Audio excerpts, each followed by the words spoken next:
Afra, selamat pagi. Iya, selamat pagi juga Ibu Caroline.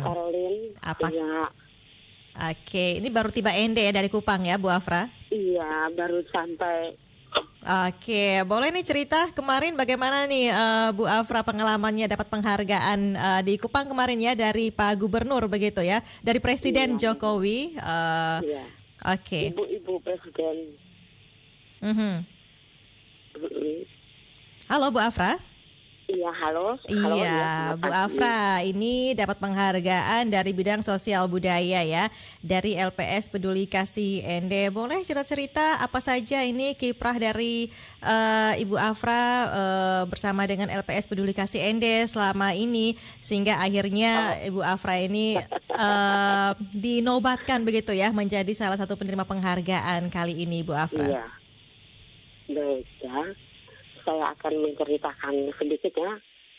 Memang sebuah perjuangan tanpa pamrih, pasti kita akan menerima buah dari apa yang kita lakukan. Jadi selama ini saya sebagai pegiat sosial ya, dengan lembaga yang nama semulanya itu Lembaga Pelayanan Sosial Peduli Kasih, atau lebih dikenal dengan LPSPK. Nah, LPSPK ini sebagai pimpinan lembaga ini, saya sebetulnya mempunyai misi bagaimana menyuarakan perempuan yang tidak bersuara. Itu misi saya awal. Karena pada awal saya mendirikan lembaga ini, ada satu kasus, ya, kasus kekerasan seksual yang korbannya adalah anak yang tidak bisa berbuat apa-apa.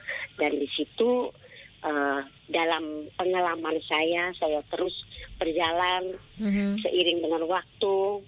Terus setiap kali saya melakukan hal-hal baik, banyak tantangan, terutama berkaitan dengan sarana prasarana setempat, dan juga saya sendiri yang notabene-nya baru mulai dan masih belajar.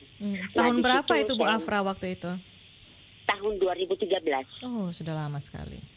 Iya, tahun 2013 saya mendirikan LPS Peduli Kasih. Kemudian seiring dengan perjalanan, juga seiring dengan perkembangan majunya ilmu pengetahuan dan teknologi, LPS Peduli Kasih itu terus maju pesat di LPS Peduli Kasih, begitu dikenal oleh banyak teman-teman ya dari pemerintah, dan saya menjadi salah satu LPS yang bermitra dengan Kementerian Sosial. Saya mendapat akreditasi A. Tahun 2018 saya dapat akreditasi A, dan nama saya itu LKS ABH, anak berhadapan dengan hukum.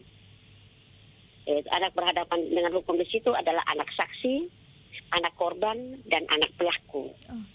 Nah, di Kabupaten Ende sendiri dari tahun ke tahun, yang puncaknya itu pada tahun 2016 itu yang paling tinggi. Dan di situ terjadi ada beberapa kasus yang menjadi catatan bagi saya. Itu memang puncaknya, itu kasus penganiayaan, itu pembakaran terhadap seorang anak. Ya, yang dilakukan oleh om kandungnya sendiri.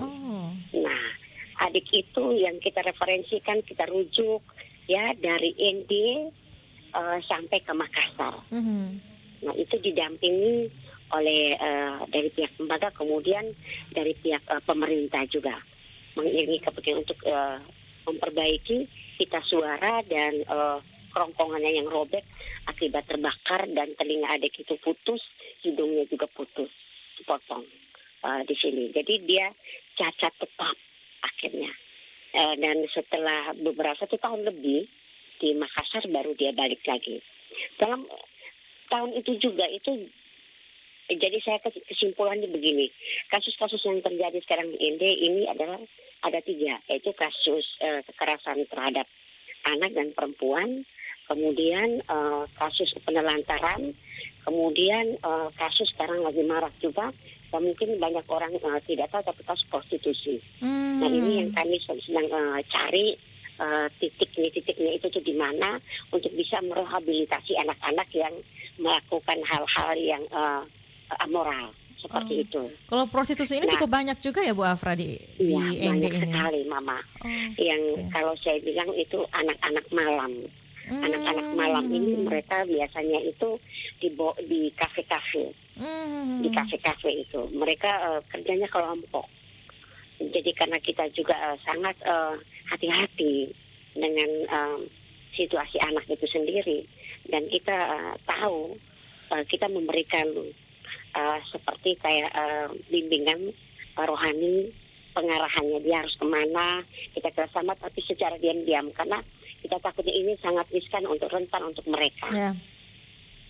Jadi hal-hal seperti itu yang lembaga lakukan, yang notabene saya sendiri, dan kasus yang terakhir itu yang kami tangani adalah kasus terjadi penganiayaan berat itu yang mengakibatkan korbannya meninggal di Jalan Gatot Subroto. Itu terjadi dengan adik-adik anak-anak kompleks. Dan itu saya sangat marah dengan diri saya sendiri, meskipun bukan anak saya, tapi itu menjadi tanggung jawab saya sebagai pelaku pegiat sosial. Ya seperti itu. Sampai sejauh itu yang terus artinya perdagangan di kabupaten itu kasus perselingkuhan. Terlalu banyak. Di Ende ini kalau dulu kita kenal dengan poligami. Sekarang poliandri. Balikan. Ya. Poliandri. Perempuan ya. Itu banyak, itu fakta. Mama Caroline. Jadi hal-hal ini yang membuat bagaimana kita mengembalikan citra ya Ende sebagai kota pelajar dan Ende sebagai kota Pancasila.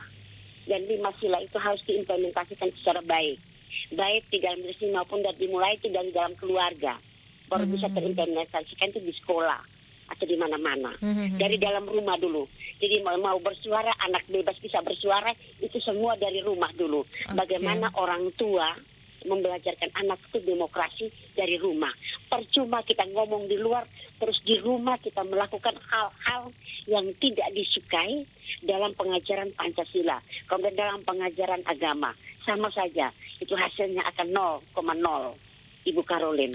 Jadi hal-hal itu semua tergantung dari diri individu, dari dalam rumah, dalam lingkungan, dan lingkungan lebih besar, pemerintah dan negara. Jadi sudah ada banyak sekali kasus persoalan-persoalan yang dipedulikan atau bahkan ini diatasi, diupayakan dicarikan solusinya begitu ya oleh LPS Peduli Kasih ini ya Ibu Afra. Oke, Ibu Afra, walaupun ini memang bisa dikatakan sudah menjadi passionnya Ibu Afra begitu ya, bersama dengan teman-teman Peduli Kasih ini. Sejauh ini apa sih yang menjadi kesulitan atau hambatan begitu dalam menyelesaikan berbagai persoalan, baik itu kekerasan, prostitusi yang dilakukan oleh Ibu dan teman-teman Peduli Kasih? Baik, yang paling pertama sekali yang kita mengalami kesulitan kalau TSK-nya lari. Iya, kalau TSK-nya lari, kemudian tidak ada perhatian dari keluarga. Dalam hal ini orang tua individu yang mengalami atau sebagai pelaku. Nah, kami mengalami sendiri. Jadi itu menjadi tanggung jawab penuh kami. Kemudian instansi-instansi terkait. Nah, kita harus bisa bersuara atau menyuarakan itu secara baik. Tidak bisa dengan kekerasan atau tidak bisa marah-marah. Atau tidak bisa dengan mengkritik yang terlalu pedas. Jadi kita harus, saya dengan nama Peduli Kasih, jadi saya melakukan itu hal-hal itu dengan kasih. Harus dengan komunikasi yang baik. Tidak bisa dengan serta-merta itu. Tantangan yang paling berat di Ende ini juga karena saya merasa kesulitan juga karena tidak adanya rumah aman untuk adik-adik ini. Adik-adik atau perempuan yang mengalami kekerasan, baik itu fisik, psikis maupun mental mereka. Gunanya rumah aman apa Mbak Ibu Afra? Iya. Gunanya atau manfaatnya rumah aman itu apa untuk mereka? Oh iya, itu sangat bagus sekali Bu Caroline. Kalau kita di Ende itu sudah punya rumah aman, berarti anak-anak korban, ya, itu bisa kita sementara kita ada di situ. Mereka kita tinggal di situ. Dengan ada, pasti kalau sudah ada rumah aman, berarti dari lembaga harus menggunakan fasilitas yang ada, kembali lagi komunikasikan dengan pemerintah setempat, harus ada psikolognya, harus ada dokternya, harus ada yang lain-lain yang untuk merehabilitasi mental anak itu. Okay. Seperti itu, bahkan rohaniwan. Oke, itu yang menjadi tantangan ya. Pasca mereka sesudah sidang pengadilan. Ya. Nah itu bagaimana selanjutnya kalau mereka punya anak.